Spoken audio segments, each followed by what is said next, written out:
नमस्कार बंधुरा welcome to Amit short and ब्लॉगे आपने स्वागतम। तो आज के रात्रे डिनार तो आज के रात्रे আমি একটা ছোট মোটো তোমাদের সাথে একটা ব্লগ বানাইতেছি আর আজকে রাত্রে আমার খাওয়ার কি আছে ওই জিনিসগুলো দেখাবো। ঠিক আছে, এতদিন তোমাদেরকে শর্ট ভিডিও দেখাইতাম, তো আজকে একটা ছোট মোটো ব্লগ বানাইছি। তো আজকে প্রথম হলো তোমার রুটি, দুইটা রুটি আছে আর স্পেশাল জিনিস আছে এখানের মধ্যে। সবচেয়ে মজা বাম্বু মানে বাঁশের কোরল দিয়ে আর মাছের তেল দিয়ে বানানো হয়েছে। বাঁশের কোরল আর মাছের তেল দিয়ে বানানো হয়েছে এই রেসিপিটা। আর এখানে আছে শসা, ঠিক আছে, শসা, পেঁয়াজ আছে, কাঁচা পেঁয়াজ। আর এটা হচ্ছে ডাইল শুকনা, মানে ডাইল আমাদের কিছু বানানো হয়েছিল, যে ডাইলটা বাচ্চা গেছিলো ওই ডাইলটা শুকাইয়া এখানে পেঁয়াজ আর শসা, কাঁচামরিচ আর মিঠা তেল দিয়ে এটা ডাইল শুকনা বানানো হয়েছে।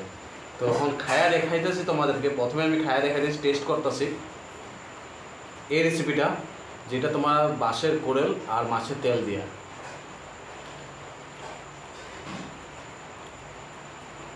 সত্যিই কিন্তু ভালো হয়েছে। বাঁশের কোরল আর মাছের তেল দিয়ে বানানো হয়েছে। আর এটা হচ্ছে এখানে আছে শসা, পেঁয়াজ, কাঁচামরিচ, মিঠা তেল, কাঁচা মিঠা তেল আর শুকনো ডাল, দুইটাই খুবই ভালো। আর রুটি দিয়া বাঁশের কোরেলটা